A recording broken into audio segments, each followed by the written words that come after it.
I'd like to welcome everybody to the February Public Works Committee meetings. Yeah, the other Roll one's call, asleep please. on Hartford. Chairman Lockwood. Here. Alderman Lakey is absent at the moment. Alderman Parker Heights. Here. And Alderman Wade. Here. Move on to approval of the agenda. Any changes? If not, approve by acclamation. So be it. We have no announcements, appointments, or proclamations. That moves us to citizen comments. I'm sure that's why a lot of you are here. So, The rest of us aren't here yet. What would you okay. do? Well, and we'll have another citizen comment at the end also. So, if anyone wants to get up and say a few words, you got 3 minutes. I need your name and your address. You want to fight over it? Okay, I'll go. I got 3 minutes. Okay, so Keep it short. Okay, thank you for allowing me to speak today and at the next Alderperson's meeting on Tuesday. My name is Katie Machin, and I've been a resident of Brentwood for over 12 years. I'm just here to share my concerns with the entrance change to the Brentwood Place Apartments. I've been in contact with my alderman, who has given me some good information, but up to this point, still leaves me with some concerns and unanswered questions. I'd like to say that I've also supported a lot of the efforts to make Brentwood a better city and a better place, a better community, but obviously just not at the cost of the safety and the sense of community of our neighborhoods. After speaking with my alderman, my concerns are as follows. The information and the suggested changes that I've been providing for the 8-way traffic and pedestrian intersection at Mary, Florence, and Dorothy does not appear to be safer based off the changes that I've seen and have been told about. So it doesn't appear to be safer or safer than it currently is, with added traffic and no changes to the number of stop signs, speed limit, or minimal increases, and no change to crosswalk notices, signs, or stops. I'm asking for information on how this intersection is being considered safer than it currently is, and information on any completed traffic or safety studies. Also, the impact to the residents on Mary.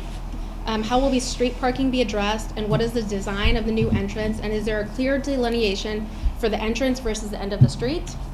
And then also the removal of the playground. So the removal of the playground without a new playground in its place.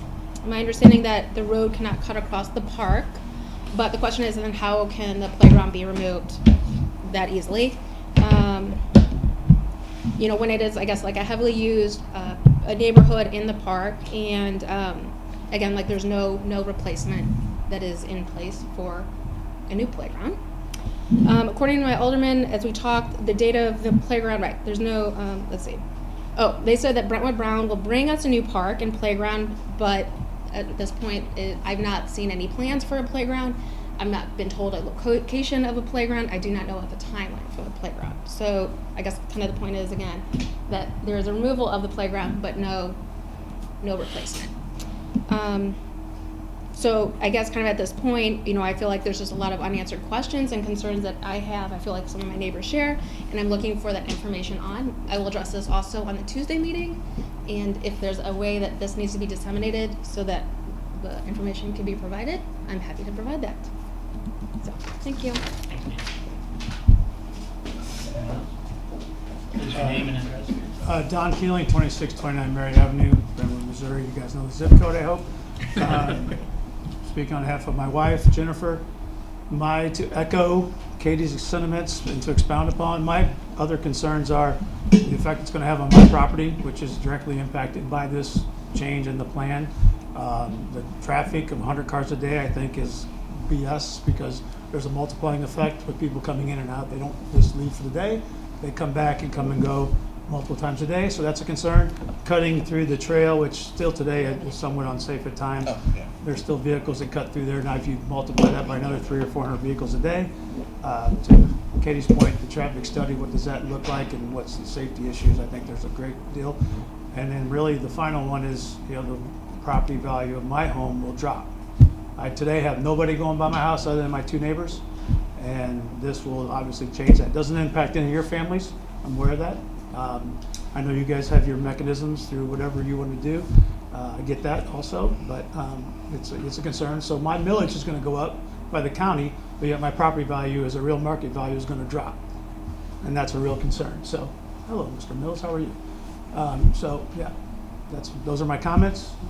Anything else you want me to add? Okay, good, thank you. Anybody else like to comment? Can I say something? It's public comment right now. Oh, Like, oh. state your name and address. And Sure, sorry. Mike, take a deep breath and catch up with us. Thank you. My name is Kurt Mills, and I own a Brentwood Place Apartments. Yep. So that's the address. All right. So I think there's the Manchester Road project is happening, and so we got the apartments that are right there on Manchester Road, and it's Dorothy and Mary kind of enter onto Manchester Road. And I think in 1980, roughly, Mary was open going north, and sometime around 1980, Mary was shut. I think it was like 1982 or 83. And in my experience, I own apartments. We got, Kirk Mills Properties. We got about 9,000 apartments in St. Louis, and I love apartments. But for the most part, whenever I work with homeowners, it's like, stay the heck away.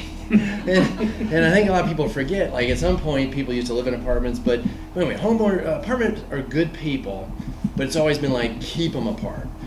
And so, whenever I try to zone some new apartments or anything like that, everything comes up. I go into a room, it's hundreds of people, pitchforks, torches, like, no more traffic, keep the apartments away from the homes.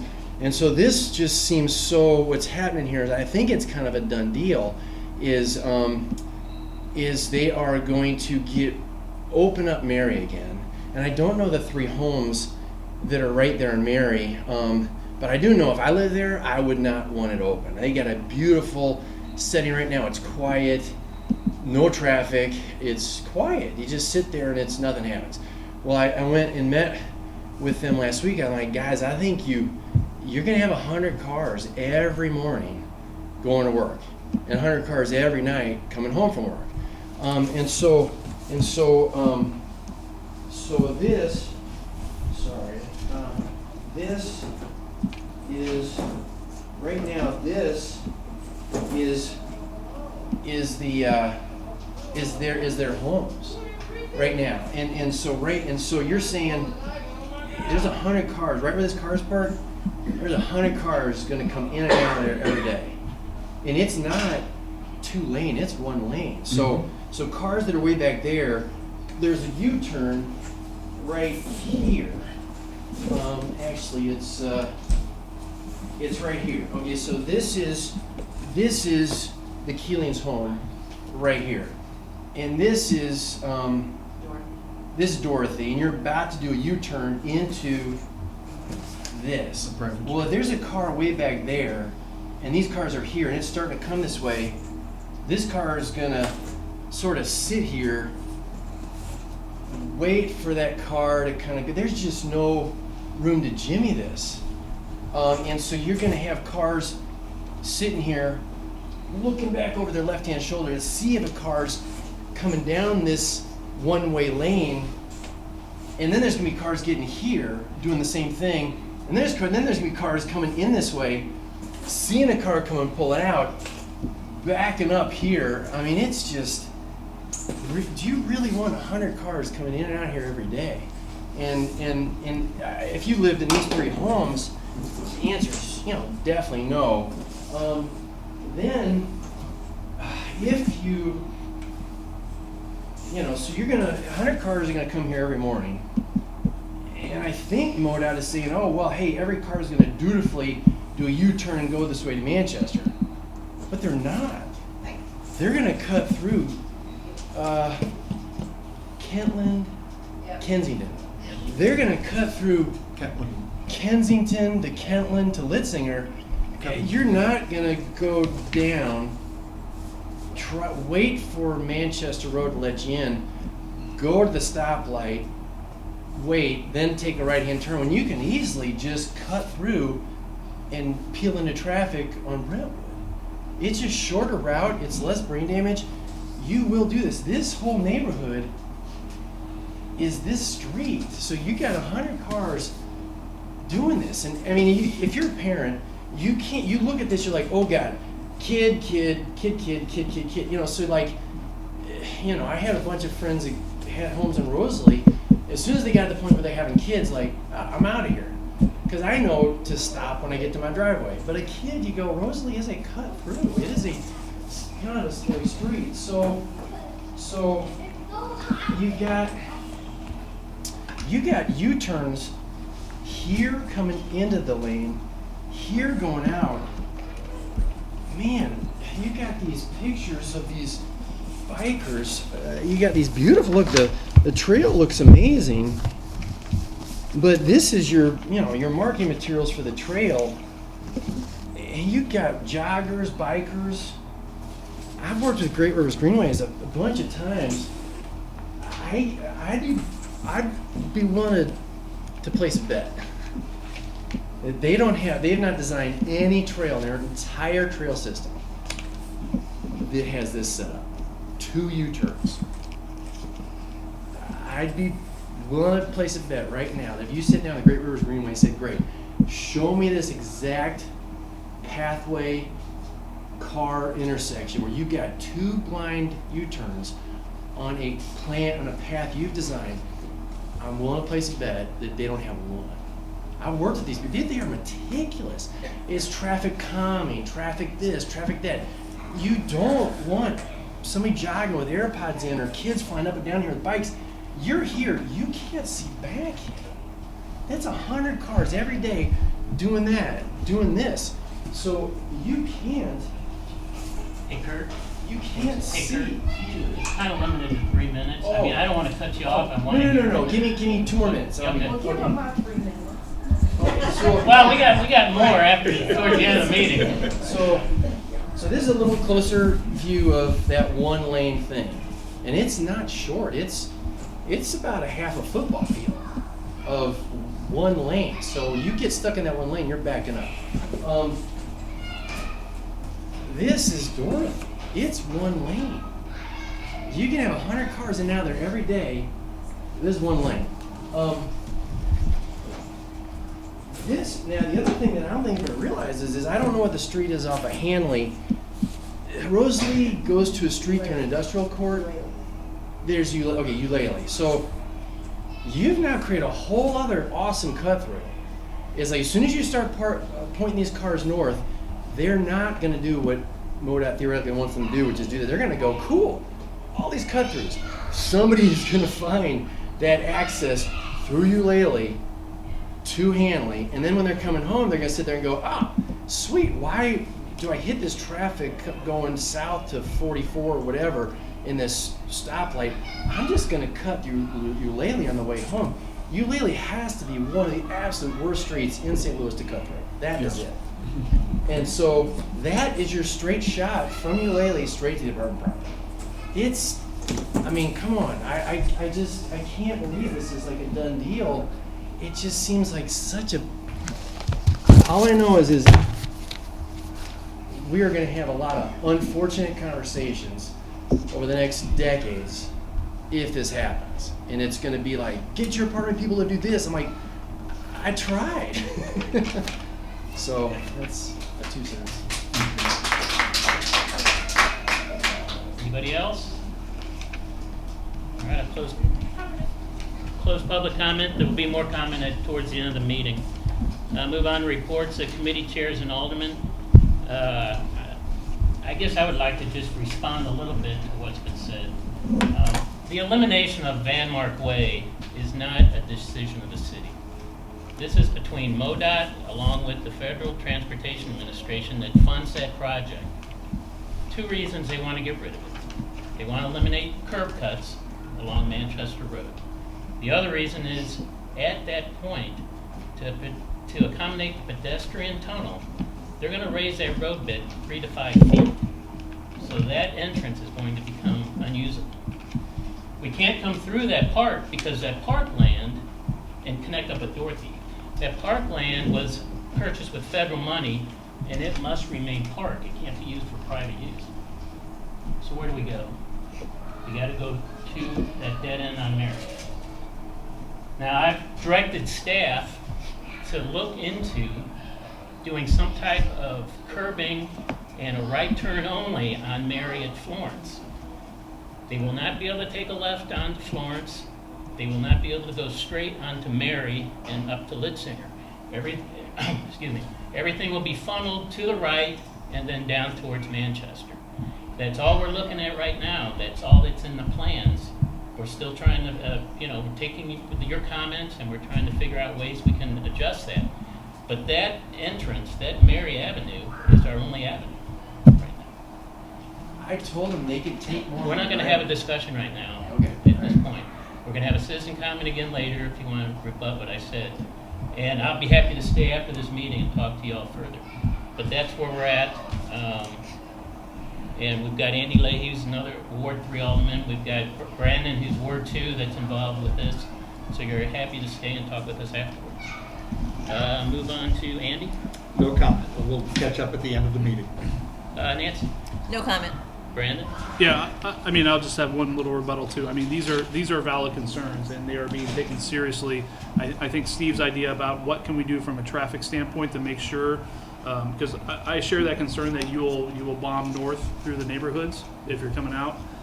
And so what can we do from a traffic standpoint? And I'm also concerned about the elimination of that playground. I live in those apartments for 6 months myself, and I understand the value of that playground for the neighborhood as well as the apartment complex, and those are residents of Brentwood as well.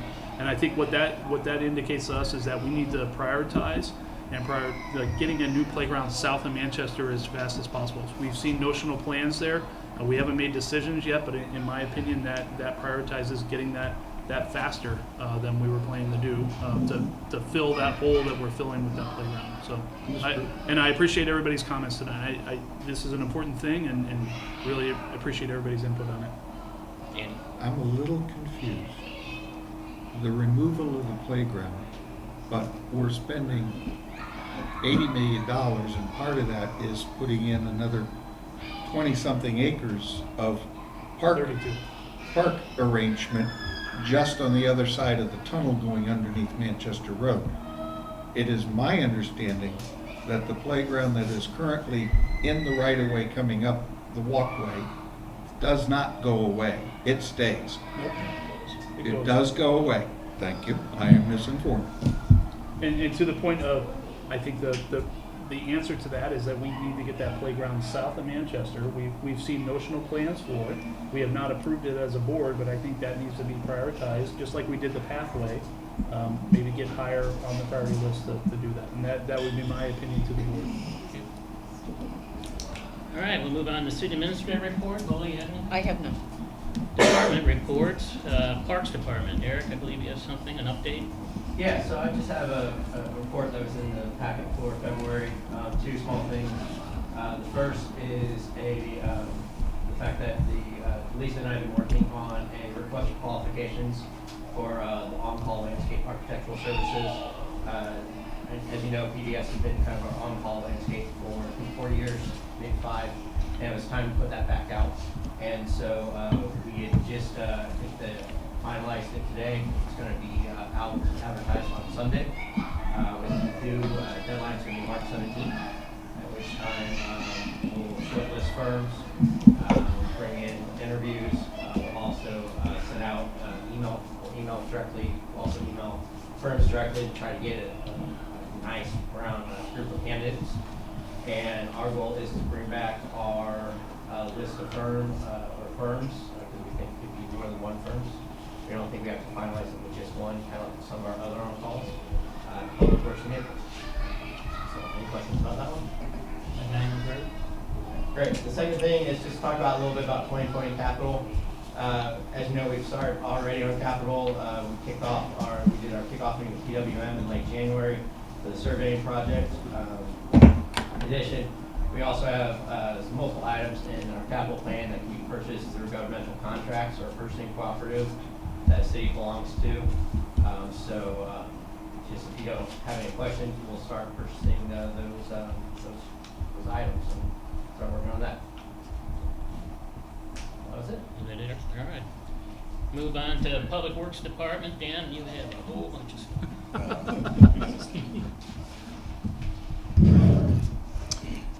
Yeah, I don't know if you have any specific questions on any of those memos, since like you said, there's several of them, but Let's go one at a time. Let's go ahead and start with Rosalie.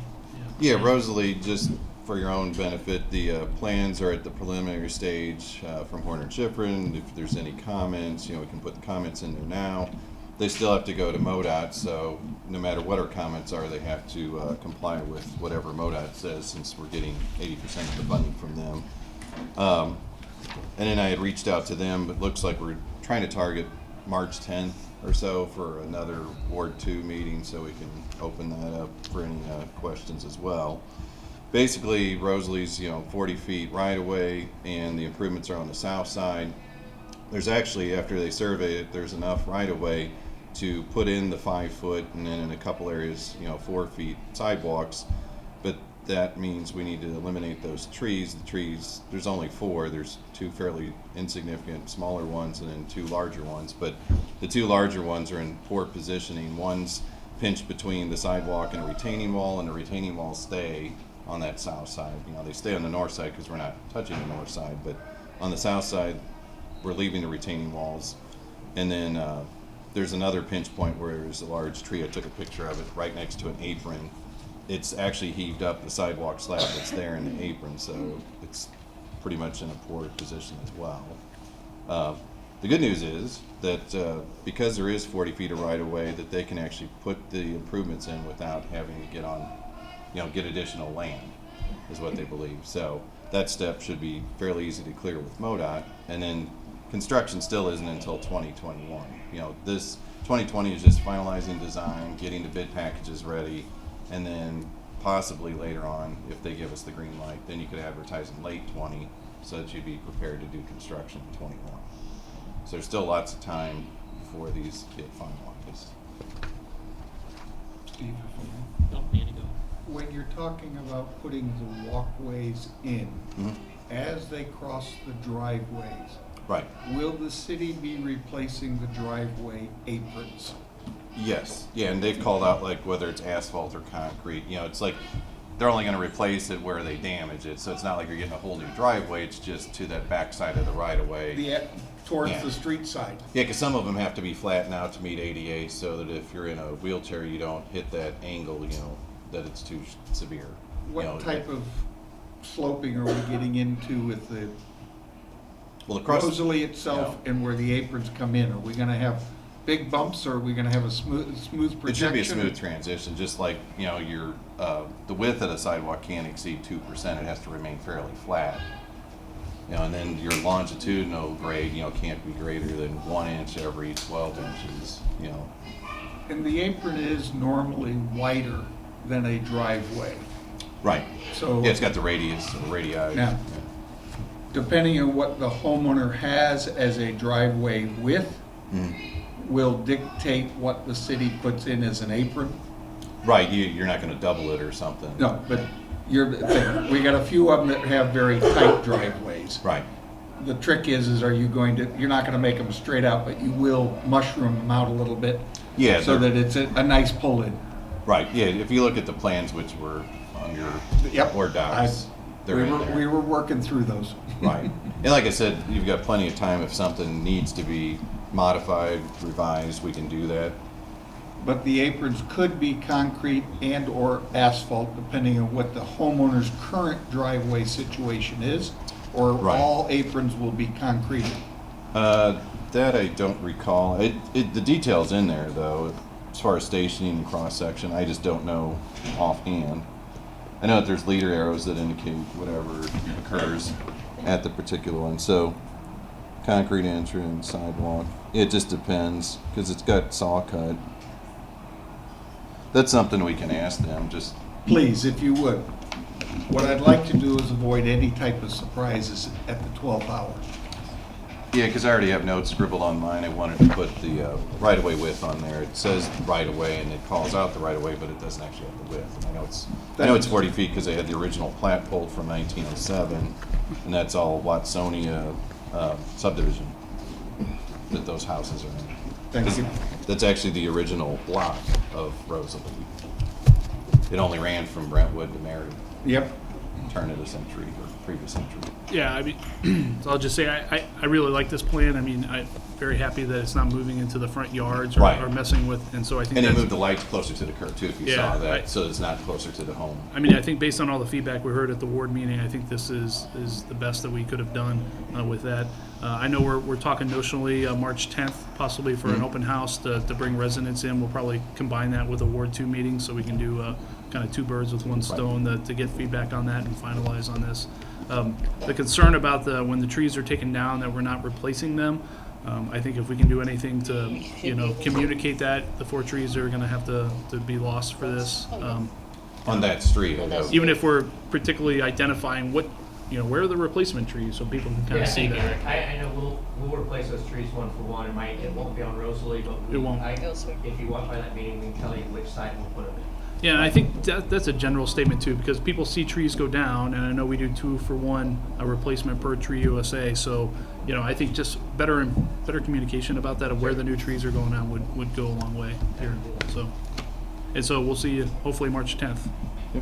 We kind of talked about this, but Dan, where those trees were, that was going to be just an empty space between the sidewalk and the curb. Yeah, if you look at Eric's tree policy, you need 36 inches, so you don't have that, you don't have it now, you've got 2 Whenever feet it is. between curb and sidewalk. And in the Does it make future, any you won't. sense, if you look in front of the post office, the sidewalk meets the curb? Mhm.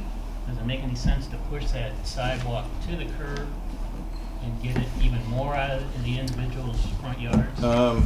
We can ask, I know aesthetically they're trying to keep it in a straight line, I don't know what that would do to it if you kicked it over, if you could consistently keep it against the curb.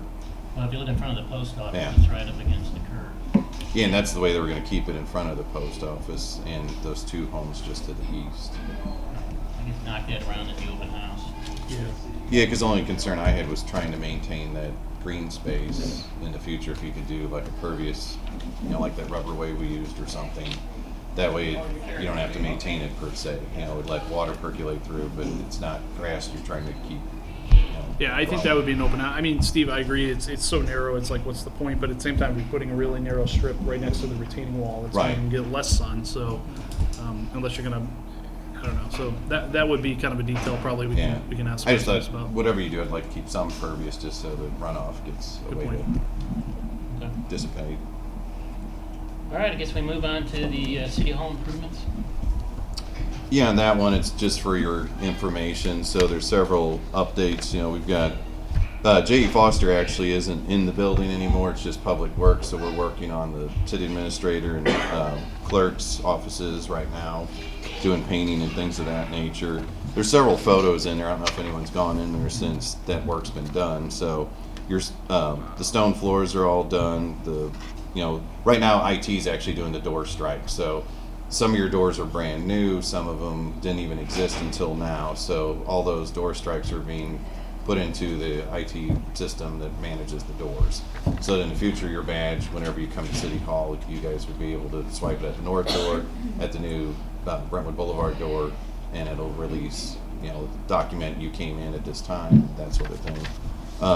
So that's something going on right now. And then furniture's on its way. It'll be here at the end of the month. We'll get that set up, and then we'll slowly move people into their offices as time allows. Hopefully we're not fighting storm week after week like we're doing now, but fingers crossed, we'll be able to move. I know like Lisa's furniture, it'll be moved back to the new planning and development area. Eventually we'll do that with each person, and then IT will migrate their computers back and everything will be returned to normal. And then we put the dates in there for certain milestones that are occurring. So I know that there's a open house that we planned, furniture again, February 27th, 28th, that'll be set up. March 12th, we'd have a public open house reveal, ribbon cutting event. And then March 26th, we would host the Missouri Municipal League at City Hall. And then from there on, business as usual. So. Any questions? Beautiful. Yeah. Okay. And then Moving on to streetlights, Dan? yeah, streetlights, another informational memo. Of those 20, I know at least 9 are in. I'll have to remind Ameren that they still need to do those other 10, 11. I know one of them was just sitting there, wasn't erected yet on Park Ridge, but I took light measurements. I'll take some after this too, just on the ones that are installed, just to see where we are with the illumination, or the illuminance rather. I kind of wanted to see, well, how do these compare to the solar powered ones we did on those 3 streets, and they're near that range, so they're not really any brighter than the solar, but not any dimmer. They are dimmer than, like, say, a Cobra Head or something you see on Brentwood Boulevard. Those are usually 15, 17, that range. They're pretty bright. But we don't want these, like, so bright, that they become obscene on some of these streets. And then I'm looking at, where do we want to put the rest of these? We have 2020 budget. We still owe 5 or so to York Village, and then if we want to do solar or conventional, I was looking for some direction. Do we want to go back to the Douglas Courts? I know that's your street, so. They hate it. It's unbelievable. I don't get it. Yeah, and I thought, well, do you like the solar, do you like the fiberglass, or do you No, like they hate nothing it at all. all? They hate it all. So Douglas Court's off the list. Mary Kay. I don't get it. I want it. But Mary Kay, so I'm going to go door to door. I've been emailing some of the people that were against it, and now they're kind of for it. So I'm going to just do a head count on Mary Kay, and then I'll give you a direction on that one. Yeah, because that one could accommodate either. You don't have any trees or anything impinging the sun that would not make the solar work. Yeah. Douglas Court, they're terrible people on that street. So. Go ahead. Bola, did you get my message? I did. Did Dan get a chance to No. address it? So it's right Yeah, I before saw this the meeting. Melvin one. Did you see it? Yes. Okay, then Yeah. that's the one. Number 14. If you're saying, like, move it further from the street, I don't know if that's possible based on the right of way. If Well, it's north or south, maybe. We talked a month and a half ago. Right. This is the gentleman that brought to the attention that where we put up our stakes that said this is a good area, the guy hit it already. Now you've dug the hole, but I do not believe we've poured a No, it's foundation not there. yet. But he's Well, already there's- hit those stakes after the hole's been dug. Right. He's going, you're gonna put this thing up, and I'll guarantee you within the first 2 weeks, he's gonna hit the light post. Thinking ahead, let's put it somewhere where it doesn't line up with the back end of his driveway to the point that we eliminate this problem. I know the hole's been dug, but I think digging a second hole's a whole lot cheaper than replacing light posts over and over again. Yeah, and I don't know. I mean, you can move it 5 feet He's one way or another, offered but you to can still allow- hit it. he- He's driving off the road into, Well, no, his bumper hangs that far and it hits. I was out in but Met- that's still off the road. It's, He's offered, Mr. Miller has offered to allow you to go further, deeper into his property so that it is Right. further from the street. Or he is back to his earlier suggestion, move it to the west side of the street and north about a half a yard in the way of people's yards, not distance. yeah, I in know the I way can't of move across the 3-footers. street without reboring the whole thing. Well, It's but- $3,500. Fully We know understand, about but that. what's it cost us to replace the post if he knocks it and takes it out? It costs us nothing. It's Amherst to maintain. But why create a potential problem Right. right off the bat? Especially if we're attuned, the man's hit your wooden stakes 3 times now, and we haven't even got the post up. Does he need a backup camera? Is he driving a Winnebago to work? Yeah. What's he backing up? He has his cars, and unfortunately, we're that tight to the front corner of the street on Melvin, and it lines up straight with his driveway.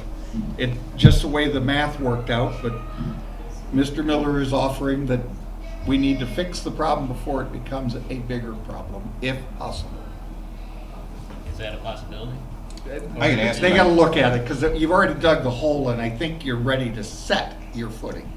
Yeah, those don't actually get any concrete quartz compacted rock around the base. Good, then we have a chance. Because it's basically a sonotube that you fill with crushed rock and then you tamp it down around there. It holds it by friction. But yeah, if there's any, if somebody shoots it out with a BB gun or whatever, it's like hammer. That's a whole nother issue, Yeah. but this is just, and yes, the automobile driver is supposed to be responsible for his actions. The dilemma is unless somebody physically sees him, we're just gonna end up with a damaged pole, which is a shame. And then you needed to know about the intersection of Salem and Bedford. on Yeah. Solar. We could do either there or nothing like Douglas Court. It's, we tabled it. So basically, it's like, do you want to just keep it tabled or do you want to try to explore something new or What do wait the till we do residents- York? What did the residents want? they were kind of, They didn't want it, but yeah. neither did Barnstable, and we put in a solar with the opinion that if it's completely hated, it can be unbolted and moved somewhere Taken else. away, and let's give them some time. Yeah. So with Salem, you could do a solar, you could do nothing, or Right now, I'm gonna let So- that one, I'm gonna let that one fall back a little bit. Let's let Barnstable give us better feedback, and let some of the neighbors see what it looks like, and then we can talk. yeah, because the solar we can do in-house too. That's Yeah. the other luxury is that, you know, once we order it, we can get everything prepped. We don't need AMRA, we don't need a contractor, we can do everything in-house. And it's just a couple $100 for the foot. Right, yeah, it's like, it was fairly insignificant for that portion. The lights themselves are a little over 3,000. Yeah. You know, it took a long lead time because it came from Canada, but I could always look at another manufacturer, see if there was a quicker turnaround. So- Thank you. Yep. All right, let's move on to recycling updates, Steve. Yeah, the recycling update was provided, just, I know we had asked at the last meeting a little bit about recycling, you know, what grants were coming up, and I had said I had applied for one, which I did at the end, or, December 13th, something like that, middle of December. So that we actually got positive feedback. The St. Louis Jefferson Solid Waste Management District said that for the proposal I submitted, they would give you funds in the amount of $5,000. So the $5,000 can be used to purchase the green recycling carts, you know, the 65-gallon recycling carts. We just bought a bunch through the Department of Public Health. I bought 350 of them. This, you know, I'd probably buy another 200 or so. We'll just keep replenishing our stock, and then we won't have to draw down nearly as much out of that capital fund for these items. That was just to give you an update on that. We still have to fill out the paperwork. We'll bring a resolution to the board so we can enter into that contract, that sort of thing. And then the other question was if there was any grants for trash carts. I don't think there is based on what I looked at, but the new round of grants would be available at the end of February and go through the end of April. So what they did grant in the past is not that, you know, you can kind of see, I put in the memo of what they did allow. What I'm curious though is if we could put in for a truck like we did with the solid waste district, if we could do that with the Department of Public Health. I don't know, but it would be nice because we're planning on replacing it anyhow in 21. Yeah. That's truck number 2, and it's pretty substantial. It's, you know, in the 200 plus thousand range. Thousands to make it work. So anything would help. I'd take 5,000 even for that. But All right. and then I also wanted to let you know that Republic is increasing the cost of processing, but that's in the contract. There's no other place we can take our recycled goods to. They're the only materials recycling facility in the St. Louis area. So it goes from $115 a ton to a little over $118. Did we get any further in the research of looking at what separation may or may not offer instead of doing single stream? Is there a benefit if we go You talking about dumpsters recycling? or? If we recycle instead of doing single stream, if we did separation, would that help alleviate having to take it to the trash dump and dump it at their fees versus getting it through a recycling? Where would we separate it though?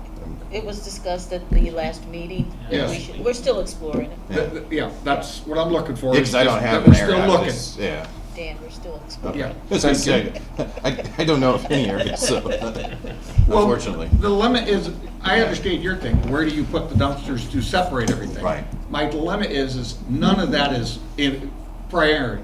Priority is, if we separate it, is there a firm that would take that separated material There to are, physically yeah. recycle?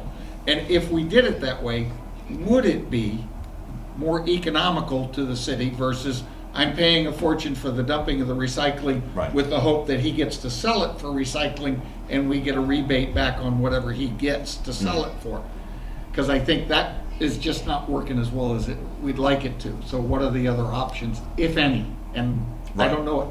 Yeah, because we're all in the same boat, whether it's University City, Kirkwood, us. It's Mhm. like you're all taking it to Republic and you're all charged the same rate. And you're getting a certain fraction back that's reducing that initial rate. And, you know, we spend tens of thousands of dollars to take it there. But we also spend a lot to take it to the dump too. It's just Yep. way more tonnage. Are they also gonna continue to do the reimbursement for the usable recyclables? You mean just the recycling itself? That was like a one-time thing, but it might be with this new grant. I don't know. They just said that they'll release it at the end. No, of no, I February. mean, before we were getting something off the cost We do, of yeah. processing that. Yeah, because I put that in the memo. It's like, you know, initially it was 115, and then after they process, then it actually reduces our cost. Like for December, it was 101.61. But at the beginning of 2019, it was in the 90 something, like Yep. 91. But that will continue into the new. It will, yeah. Everything stays the same. It's just the processing rate increases, and they said the commodities is so flat that no one's really buying aluminum or copper. So the Yeah. question is, what are we paying for tonnage just for trash? Just for trash is in the low 50s, like Low 51, 50s, 52. but I'm paying $118 for Yeah, you're paying more than recycling double. with the hope of getting something back, and Right. right now it's dropping it down to $100 a ton. Correct. So I'm paying twice as much to try to recycle the single stream stuff Right. than I am trying to get rid of actual trash. Right. Yeah, because fractionally wise, you're probably like 20%. You know, Mhm. of your total trash that you generate as a household, about 20% can be extracted and reused. And it would go up if you kept it clean instead of single stream, but it's more convenient to single stream and dump it all in a cart. And Oh, yeah. let someone else worry about it. That's unfortunate. Thank you. Dan, you had one more thing on something regarding a storm chamber request. Oh, yeah, there's the storm tech chambers, you know, there's probably 10 or so that were put in over the years. And, you know, in that OMCI meeting where we met with MSD, I asked them, I was like, well, if we have an issue with, say, like a chamber or whatever, can we pipe it to a nearby inlet and would it qualify? And the answer was yes, that an inlet, piping, things of that nature, if you could take this chamber that doesn't work well and pipe it directly into one of theirs, that, you know, they would help pay for the design, they would help pay for, you know, the piping, and they would maintain it. It has to meet MSD standards. You can't just put in any old pipe. So we'd have to have somebody submit the plans that goes through the approval process. And, you know, we wouldn't be able to do any of this until the board meets, their board, MSD's board, approves the OMCI, budgets it for 21, so it's still a ways off. But it's a nice option if it goes through. It's like, well, there's several areas, and I can't remember, I think our share was like 121,000, rough number. You know, that the OMCI, as the money's collected, you can accrue it in an account that could be used for our projects. The city would have to sign a letter of intent, and we have to continue to go through the approval process with I've asked MSD. Bola to put that on the agenda for March. Yeah, they're gonna send us the handouts and everything from the meeting, so, So we'll talk more about that then. yeah. Okay, anything else? So we were looking for direction because the Storm Tech Chamber request came to us last year. Yeah, And we have, at there's least probably three? 8 of them in total. Okay, so we have 8 extra Storm Tech chambers that we could use to correct the problem at this particular address. So we're looking for direction, whether staff could just go ahead and correct this problem, take the one that's out because it's not at capacity, and put 2 in, am I correct? You would have to put in a much bigger Bigger. one, because what's there is too small, because he has his sump connected to it, and then at least the north, like downspout that comes down is connected into it. There's just way too much. If you get a 1 inch or greater rain, it fills up and it surcharges the ground around it and it stays full. And it just weeps water out across the sidewalk onto And the street. property owner is willing to sign a waiver, so stating that they will maintain this Right. going forward. What's in there, the city put it in, I don't know how Right. many years ago. Probably at maybe least 3, 4 4, yeah. years ago. So we would like to go in and correct the problem. And that would come out of the 50 grand we've set aside. for Right. stormwater. Right. Where are you piping it to? Is it, Well, a storm tech is, it's almost like a septic tank that's cut in half. It's like you have the top half, then you got rock and filter fabric underneath it. So the pipe goes into the top section of that storm tech and just dumps the water contents through that rock bed. In theory, it's supposed to fill up, and just like a septic tank, it goes through the rock and and dissipates. percolate out? Yeah. Yes. How close is this percolated bed to the roadway itself Within 5 feet.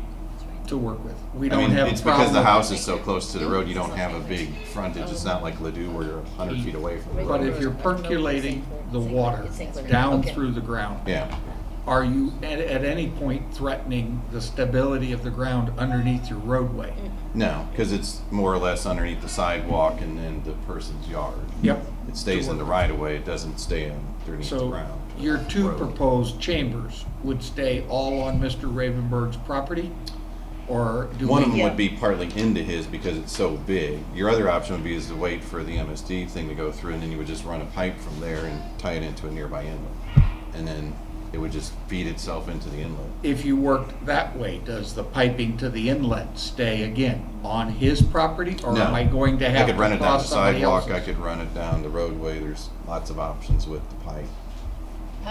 How does that work? Do the residents pay for that, or is that would be through, we would do? It would be Well, through MSD. MSD. So Yeah. it's about The OMCI money. $125,000 the first year. So it's Yeah. it's 50% of whatever the tax rate brings in. Right. So it'll be a while before we can address all of this citywide. So that's part of the discussion in March, whether perhaps what the city should do next is hire an engineer to do a stormwater master plan so that we can address this citywide in all the residential areas.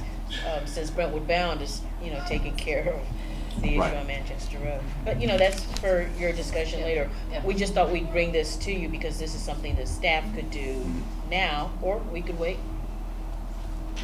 Those chambers. So I don't see anything attached. What would be the cost of putting the two Storm Tech?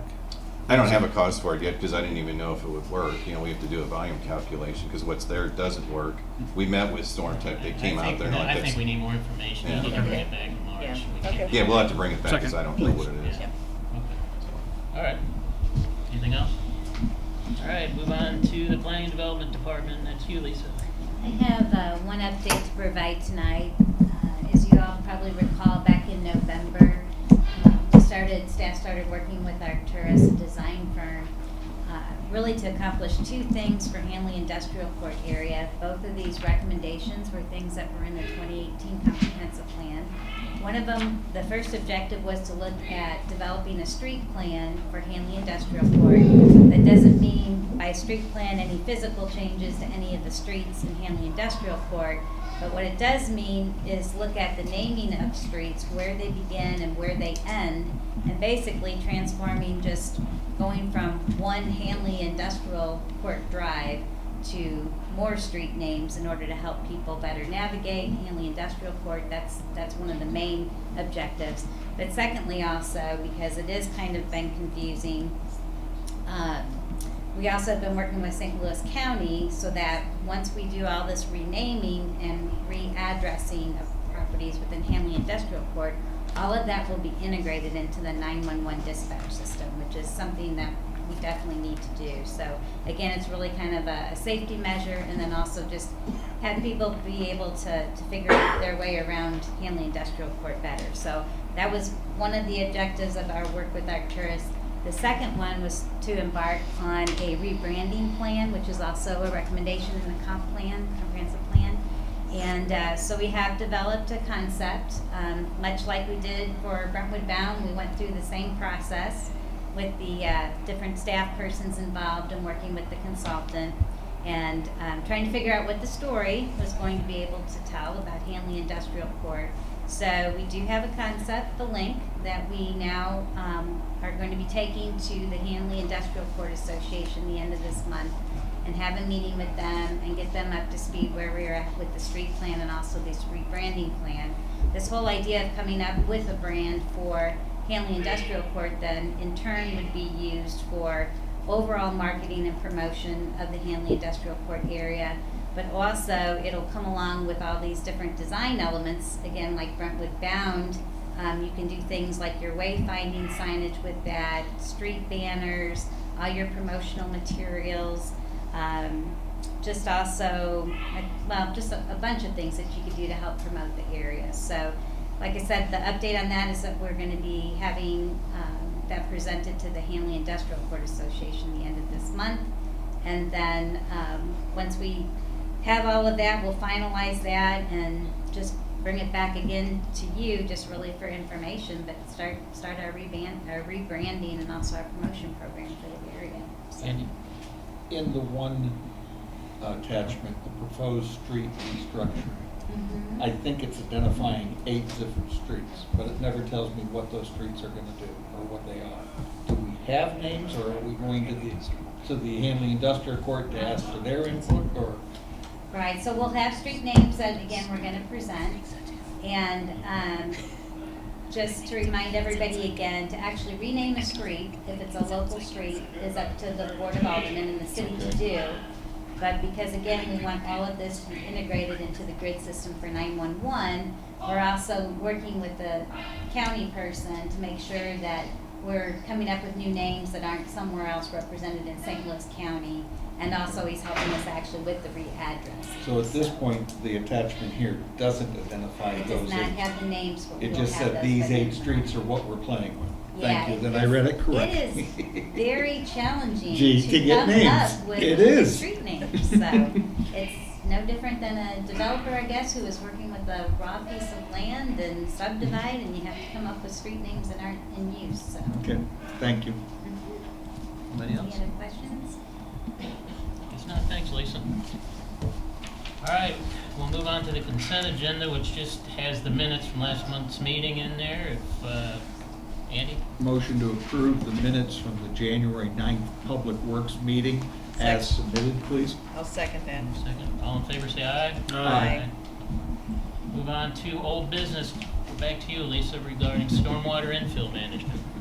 Well, progress is being made. So, again, last summer, I believe, we entered into a contract that you had approved with Horner and Schifrin, and what we were going to come up with was to address, in particular, infill development for residential construction to try to get a handle better on stormwater control. And so we teamed up with Horner and Schifrin, who has reviewed our existing codes and what we have to work with, which isn't actually too much. We've done comparisons with other municipalities in terms of what types of ordinances they have on the books to address the same issue. And so I think we reported last month thought we would be in a position to be able to submit a draft to you. So we have drafted now this Chapter 500. It would be a new section that would be placed in Chapter 500 under Buildings and Building Regulations. A new article addressing just infill development for stormwater management. So as we talked about before, the only stormwater management control we really have is on more commercial projects and things that are greater than an acre in size. So these requirements would be for any type of projects really in residential areas as well as commercial that falls under that 1 acre threshold. So I guess I could really just have you maybe go through it a little bit, some of the highlights, and then we can. So what we talked about last time is we looked at requiring this for anything that was 200 square feet or larger, thinking that anything less than that was going to be like a homeowner patio, something small that we wouldn't want to control under this regulation. So the threshold for compliance is the 200 square feet. We also tied it to the 1.14 inches of rainfall, which is similar to what MSD requires on the large commercial development, so we're keeping that consistency. And then we also added a line item that we discussed previously about the discharge of downspouts being at least 10 feet from the property line wherever possible, but at a minimum of 4 feet because of the building setback, and that depends on where the downspout or sump pump discharges. If you're pointing it towards the backyard and there's a lot of length there, you can get that 10 feet, but the 10 feet is ideal for absorbing that water into the ground. But given that the building setbacks are only 5 feet, we said we'll put that at a minimum of 4 feet to allow for the construction of the building or the structure, and then getting the downspouts and putting those in and angling them. So you have to allow for some just practicality of construction. So we put that at 4 feet. And then, go ahead. Well, I was gonna say, so how this would work then is if anyone in Brentwood was going to be making an improvement that increases impervious surface by 200 square feet, they would come into the Planning Development Department and apply for stormwater infill development permit. So what will be required as part of that permit is they would have to submit a contoured development map and then also show us what the drainage calculations would be. So the drainage calculations would run for whatever the existing is and then post whatever the improvement would be. That information, that permit then would be reviewed by an engineer, and then if it's not gonna create any issues, or, you know, again, everything, all the stormwater is controlled, the permit would be issued. If in order to control that stormwater runoff requires some type of install of a BMP or a best management practice, then also what would be required is that they would have to submit, they'd have to go ahead and file that plan, record that over with the county so that we could ensure that even after the permit's been issued and everything's been installed, that let's say that property sells, that the next person knows that goes with the property and that they would also have to maintain that BMP. So we'll have to be, that's another role for our department then, we'll have to be going out and inspecting to make sure that they're installed properly before we issue occupancy permits. And secondly, you know, I guess we'll have to figure out a program to do some kind of periodic inspections probably in the future. At least we definitely would be checking again if the property would sell, and again for our housing inspection that we do before people can get occupancy permits. So some of that we're still working out. The main things though that we still have to develop then will be this best management practice manual, some guidelines for people to use. And we've got a good start on that, but we haven't finished that. We have to actually come up with the form or the application. And then the third thing that we'll have to do before we can fully enact this ordinance would be to have this engineer that's going to be reviewing the stormwater development permits kind of on board. So we still got a few things to do. I think though the one thing that we really want to make sure that this committee is aware of and make sure that this is the direction that the city wanted to go was again this threshold of anything over 200 square feet. Staff again would support that, but I guess you have to kind of weigh overall, because I mean it will candidly add cost to someone in order to get the permit, have the contoured plan, and come up with the BMPs for that. So again, though, it's a serious problem in the community. So Andy, I see you chomping at the bit. Oh, Okay. You're talking about new infill homes.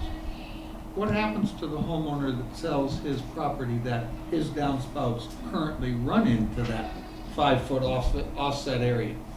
Does the housing inspection that would come up on while you're selling and this guy's buying, is he gonna get hit with a new inspection that all of a sudden I'm buying a house that may need to have the downspouts all turned?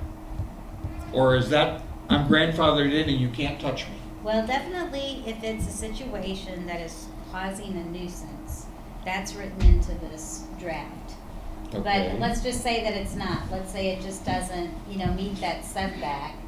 I don't know if we have really addressed that yet. Because you're putting it under the new guy if he has to build and he's got his thing permitted and he's put it on the county plat, and now we do our maintenance. So when he sells, you're gonna have as part of his house inspection. Sure. You're not gonna come and hit me with, I gotta meet a new requirement, though my house was built years ago and doesn't have this conformance. I mean, I would like to give that some more thought, but I guess I would be thinking that as long as it would meet the minimum, the 4-foot, and it's not creating a nuisance. Nuisance because I haven't had a recent complaint from somebody, or they've gotten so tired of complaining because nothing will or could be done to the point that, oh, well, here's the change of the property and we had an opportunity, but we let it slide by. Yeah, we'll give that some thought. I think it's an opportunity to look at it. Your 200 square feet is a 10 by 20 area. I'm wondering if that might be a little too small to tell you the truth. Could you elaborate on why that was picked, the 200 square feet? So the 200 square feet, if it was a structure, requires a building permit. So those are things we're definitely going to be aware of, and they're going to come in and be getting a building permit anyway. And to some degree, they need to provide that information anyway. It's going to be, though, the improvements that fall into this category of not needing a building permit, but still creates 200 square feet or greater of impervious surface. So a patio, you know, I think that's the example we like to use. If someone says, hey, I'm going to expand my masonry patio another 300 square feet, doesn't require the building permit, but would trigger the stormwater infill development permit. And that's $500. $500. Yeah, see, that sounds a little tight. Can we tie, I don't know about at this point incorporating flat work of, you know, more than 200 square feet, or up, yeah, more than 200 square feet. But if it's something that has to go through, that's big enough that it has to go through ARB,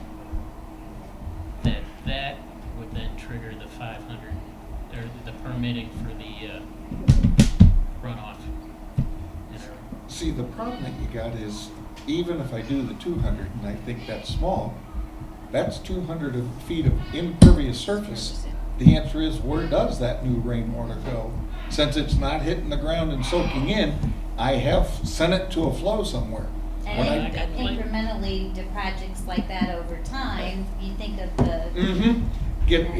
But Well, I understand that, but that I mean, threshold. I put in a patio on my own. Yes. To save money, and to turn around and have to now spend $500 to stick in a 20 by 10 patio. Well, plus,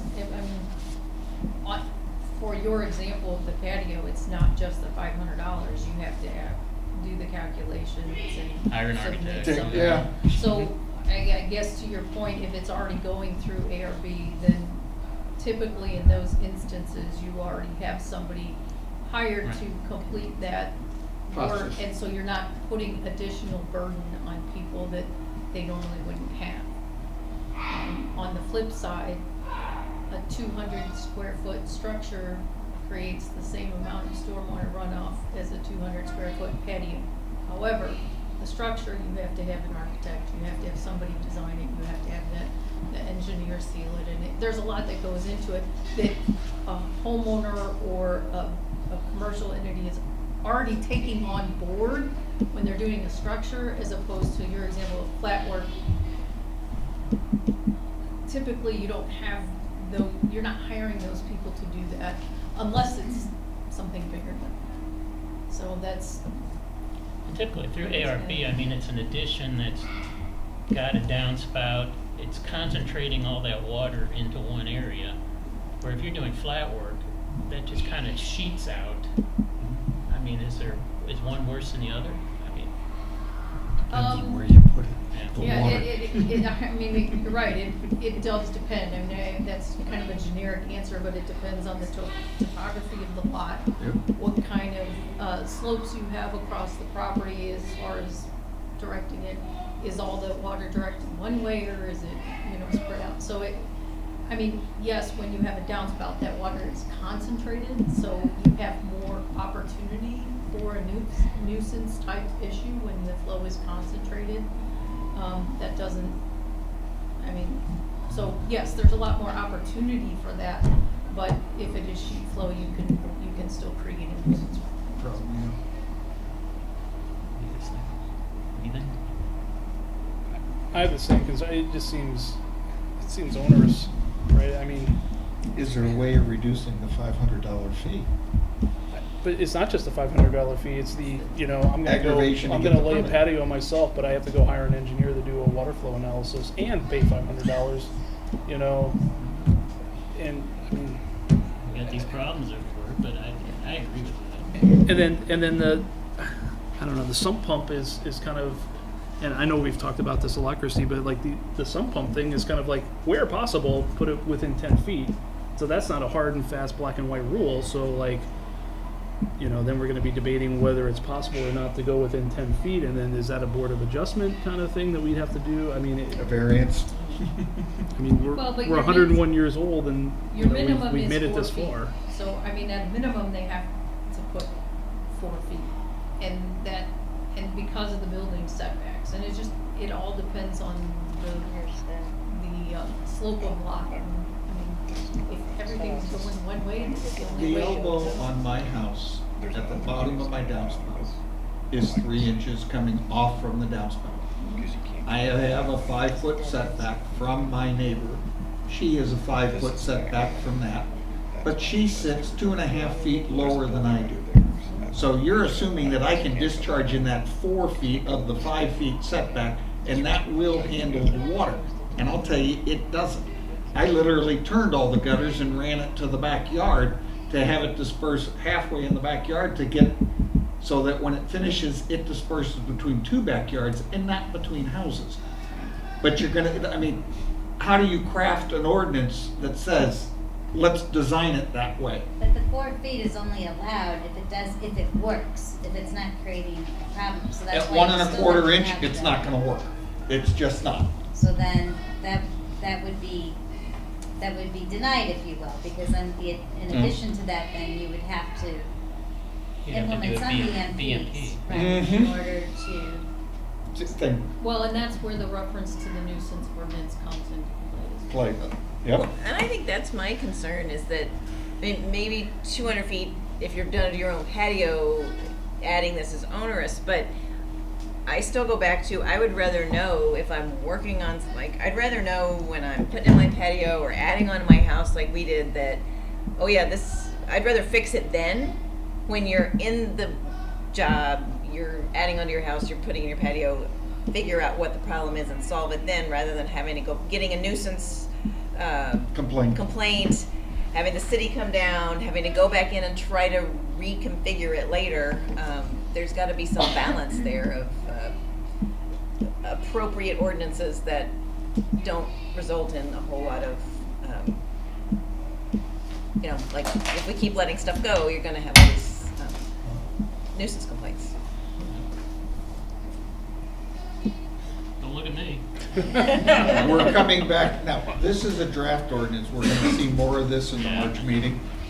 Yeah. Okay. well, I mean, so I feel like the elements are all here. It's just that at some point, It's a just that now determination will be you've got to made create, to what, you've got to create guidelines. If we say go, then the next step is these guidelines you have to create, right? yeah, I mean, we definitely would like to know, how this ordinance is gonna shake out, cause it definitely influences what we would still put in the, in the manual and things like that, and advisement in the manual, so I think we do need to figure this part out, just have to kind of make some determinations, so. I think though, again, the draft includes all the elements it needs to include, and it is probably right now in the form of being the most stringent. I don't think we could probably make it any more stringent, so then you just have to, think if this really works, or otherwise, I mean, we definitely can come up with other thresholds and still basically implement this, but whatever that would be, if you raise the square footage requirement, or other things to consider. So. Well, do we all just want to maybe mull this over for the next month and at next month's meeting, take it back up again? Are there things now that we want to advise Lisa that we don't like that they could recommend to us? I would make the recommendation to the department that they look at maybe increasing the impervious footage a little bit larger. And if anywhere possible, reducing the fee for accomplishing the permit requirement. I would like, the limit is if we create with the intent that we solve the problem, but it becomes so burdensome on the homeowner, you're gonna see homeowners that will, I'll do it on my own and not say a word. And then it's after the fact and everybody's complaining. I'd like them to work with the city and at a point, the city be a helping to solve a water problem between 2 parties type thing. The $500 scares me. The 200 feet, if you put in a 10 by 10 shed.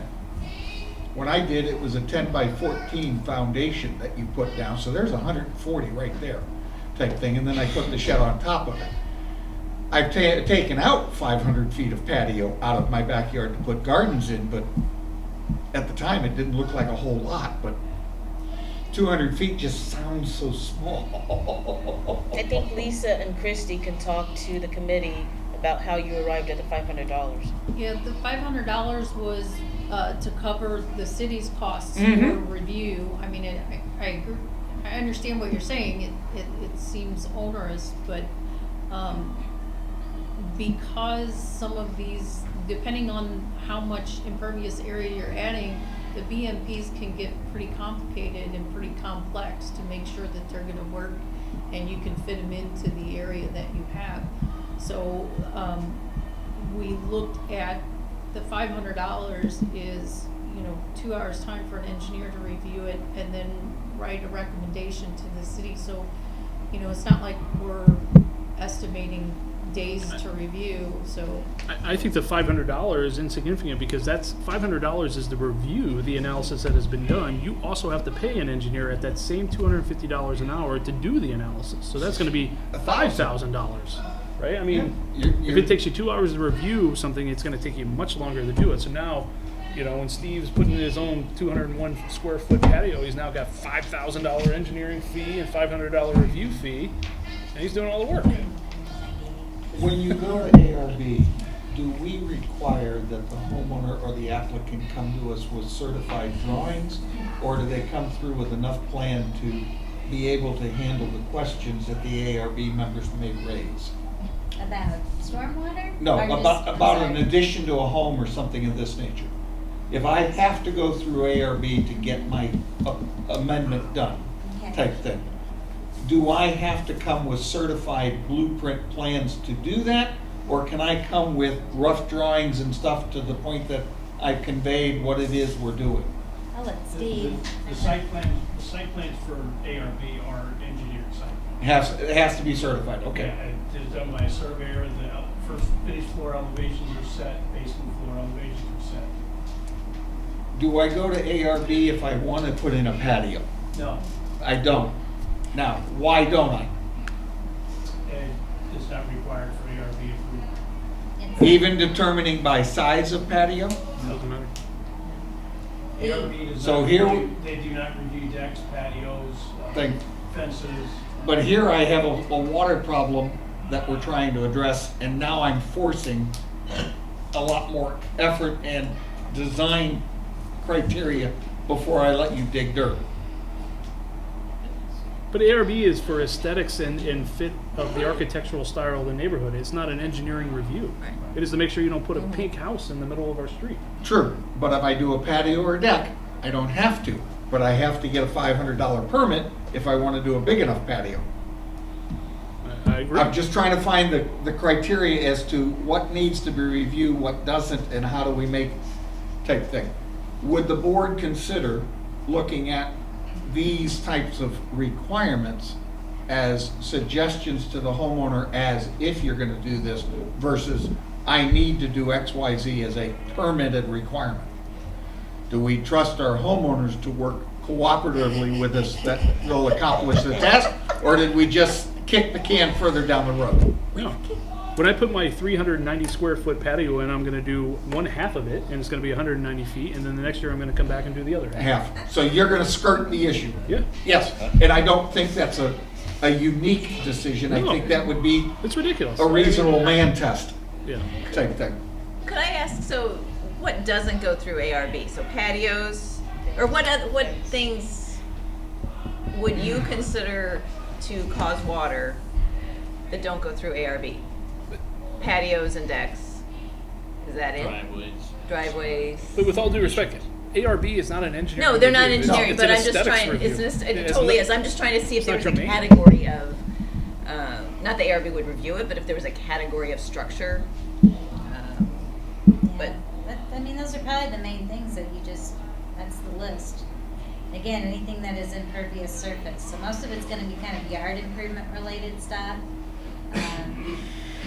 Just converting the surface from open space to But to your point about the cost, when, on an infill or on an addition, I mean, most of the plans that you need for water runoff you're already having to do and pay for anyhow. If you're getting a site plan, the only additional requirement you would need above and beyond the site plan would be the stormwater calculations. So that would be the only new cost added to whatever's going through ARP, correct? Yeah, I'm asking. So that's why I'm saying forget flat work, just anything that goes through the ARB process, additions, infill, housing, would then have to go through this process. Or anything that requires a site plan, right? I mean, maybe that's ARB is an after effect. It's the actual, anything that has a site plan developed. Yeah. Which maybe is. Or could they be patios of a larger size, like a certain percentage of the lot? Or, I mean, if somebody went to go repave their entire backyard. They could. Well, and the other thing that we had thought about that would work kind of in tandem with this is going back to a zoning issue. Because the way our zoning is for the single-family residential districts right now, along with the other setbacks that residents abide by, there's also a building coverage calculation that we run. But a building coverage is just that. It's only the footprint of buildings. Whereas, like in our commercial districts, we talk about lot coverage. So lot coverage takes in a broader, I mean, it's not only your buildings and structures, but then it is all your flat work. So the other thing we kind of tossed around is maybe trying to also work on this issue a little bit from a zoning perspective. Again, someone then would not be able to say, look, I don't want to cut any grass, so I'm going to go ahead and pave everything in my back and side yards. That's probably not going to, would not work, you know, and if we change the zoning, but that's something else planning could look at. Well, and that goes back to your, if you did 190 square feet and then 190 square feet and 190 square feet and eventually you have 80% of your lot paved. Oops, At some point, you know, you've exceeded what is allowed from another standpoint. But you haven't done anything in violation. Of this. Yeah.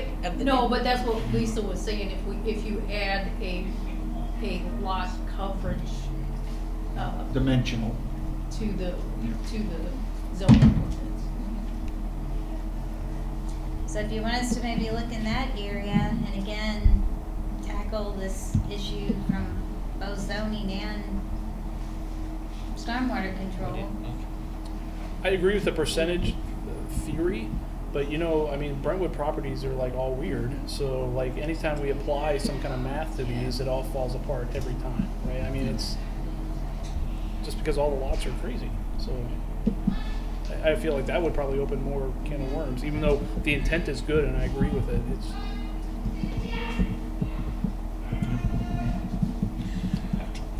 Motion to table until the March meeting, and let's digest some more, and honestly, send your questions into Lisa so that they have a chance to prep for it before we show up at a meeting again. And I think everybody's got a real good understanding of what this ordinance can do. So I think there seems to be consensus just to move forward with something. Again, maybe we haven't figured out what that threshold is. Yes. So this month, I mean, it won't stop us from kind of finishing on things. We can still keep working on the manual and just start working on the application, and then we'll just tweak it for however it would have to be for whatever the board decides. I would advocate getting this to the big board as fast as possible, because we're gonna iterate so many times down here, and we're gonna iterate at the big board as well. So, you know, I'd like to work it out here because Yeah. we're going to bring 4 more people in that don't even know what the heck this is all about. yeah, that's gonna happen no matter what. Yeah, but at the same token, It's not there's no clear answer on this. So, but I we're think gonna- I think the board's staff hoping will come up with that we do some due diligence here to kind of give good direction with them, and that we vetted staff to the point that we don't sit up there and then contradict them. What we could also do is share this with the entire board and ask, In the packet? others that aren't members of this committee to give Lisa some feedback. There you go. Yeah. That's a good idea. Let's do that then. All right. Thank you. Thanks, Lisa. Mm-hmm. All right. That's it for old business. We have no new business. we'll move on to citizen comment. Thanks for sitting through our world. Anybody have any comment? Another 3 minutes? I'll just go real quick. One, two, three, go. Okay. I don't think you can say this is just MoDOT. This is Brentwood that's doing this, because you guys are borrowing $80 million or whatever. You guys are the ones taking the land out of the floodplain. I don't understand all the moving pieces, but some piece of this is MoDOT and some piece of this is the city of Brentwood. So the part of this is, last summer there was a plan brought to me that was, hey, well, you can go directly 90 degrees across the bike path, hit Dorothy, and go south, and so you don't have the U-turn. I get you're going to say, hey, we're going to put this sign up, and you can only take a right-hand turn. How many times do you have this amazing cut-through when nobody's around? Are you really always going to take the right-hand turn? And even if you did magically always take the right-hand turn, you still have this bike path that you want people to use. Nowhere in Great Rivers Greenway have they ever designed a path with 2 blind U-turns. They just don't do it. It's not something they would ever design.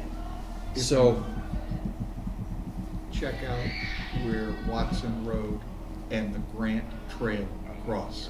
Okay. It's You found the not blind. one other place. It's not a blind spot, but it Sure. is a heavily, and parking lots. I understand All the I'm same saying concern. is, you're saying take a right-hand turn, and what you're seeing though is it's these people are coming from back here, depending on their speed like this, you're gonna have accidents. So there was a design brought to me going across the bike path.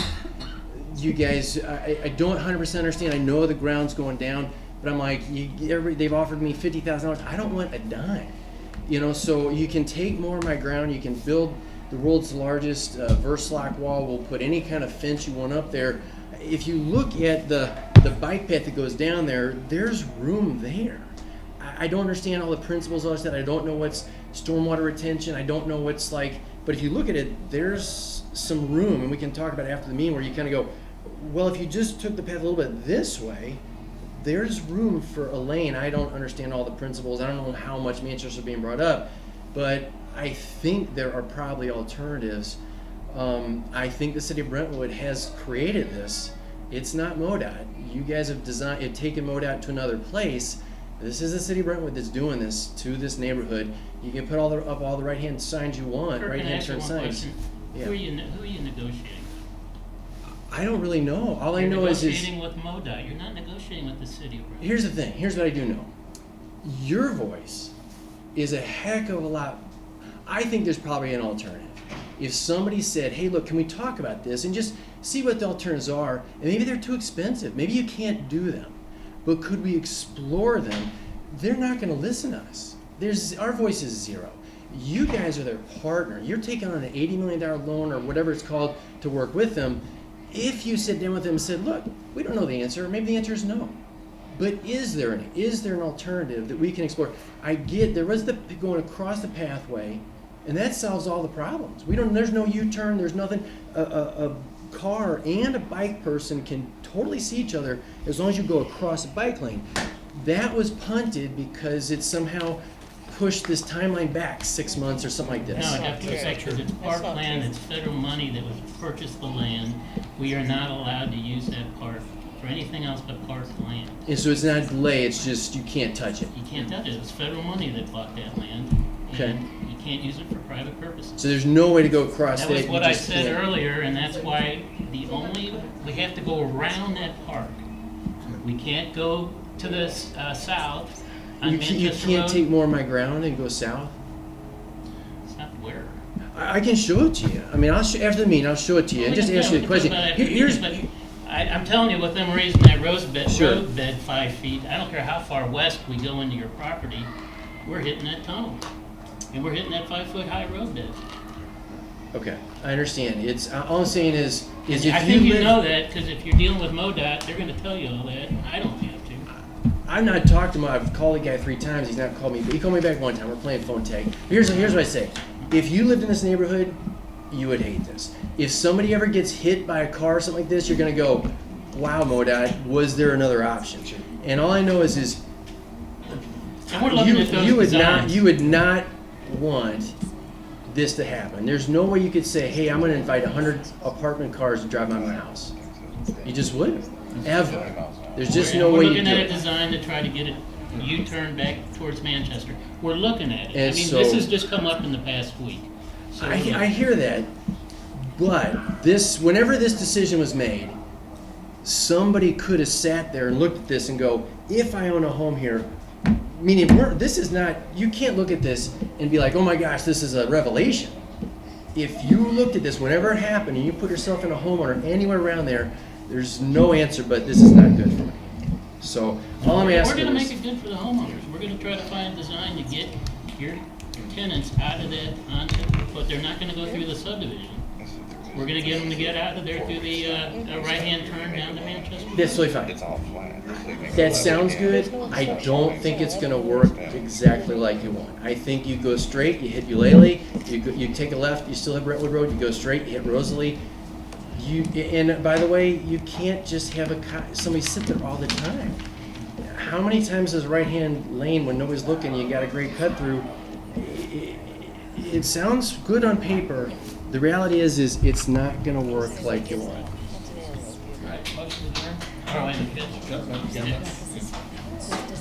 Okay, I have several questions. First of all, so you're saying there'll be a one-way coming out of the apartments to turn onto Florence and then to Dorothy, correct? Yes. So that would work leaving. What happens on the way back when they want to go back to the apartments? However they come in, they would then head west on that little section of Florence, and then they And take still a be making left-hand that turn U-turn. into that So Marion you still Avenue. have that same cluster coming in every night. Secondly, You don't have 100 cars coming in at once okay, but you still have 100 cars that are going to come in and out there today. on a daily basis. Secondly, I campaigned for Prop B. I was for it. I went to 3 meetings ahead of time and specifically asked, as Jill maybe her name, I specifically asked, will this affect the end of Marion Avenue? And I was told no. My answers from my mayor last week when I emailed, and Christy and everybody else that emailed, is talk to your alderman. One of my aldermen just now didn't even know that the playground wasn't in the plans anymore. So how am I supposed to feel confident going to my alderman for help when they don't even know what's going on? I made a mistake based I on. understand that, but- Wait a minute, based on drawings that I saw and what I interpreted, what I looked at. Exactly, and To you work. guys see that at times. So imagine how the residents who live right through there are totally confused Yeah. how we went from this to this. Let's at least leave it with, you've raised a very good safety concern. You haven't fallen on deaf ears. I can't give you a quick, this is how it will resolve. The answer is, give us a little time to get our facts up to speed and see what may or may not be possible. At this point, we haven't dug any dirt, nor have we put the tunnel in to the point that we're facing, well, you're losing Ben Markway right now. So we have the courtesy of a little time to get our ducks in a row to work with. How much is that little amount of time? Is it a month? Is it? I'm thinking that MoDOT is still in the process of doing their right-of-way purchases because they're gonna be looking at Manchester and putting in the curbings. And we still have to get the tunnel ready to go in under Manchester, because that has to be done in conjunction.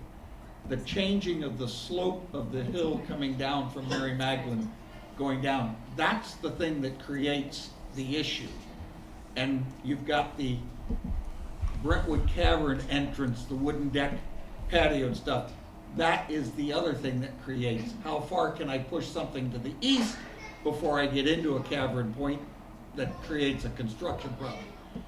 Those things, we gotta go back and find out the answers before we can tell you what the possibilities I are. think the gun's being put to my head March 13th. Because they're negotiating with you for the right of way to do the widening of the street and the curbing and the 10-foot walkway that comes up along the 5-foot walkway that comes up along the north side of Manchester. All I know is, Kirk, if you want to make noise, you got until the 13th to do it, and then basically you're in the queue for easement condemnation, whatever that is. I don't really know what that means because I've never been through this before, but there's much time. Well, we've been in this meeting an hour and a half, and we're willing to stick around and chat more afterwards, but we gotta adjourn this meeting, so do I motion to adjourn? Motion to adjourn, Mr. Chairman. Is there a second? Second. All those in favor say aye. Aye. And we're all here. Okay. Lola, do you have the drawings that?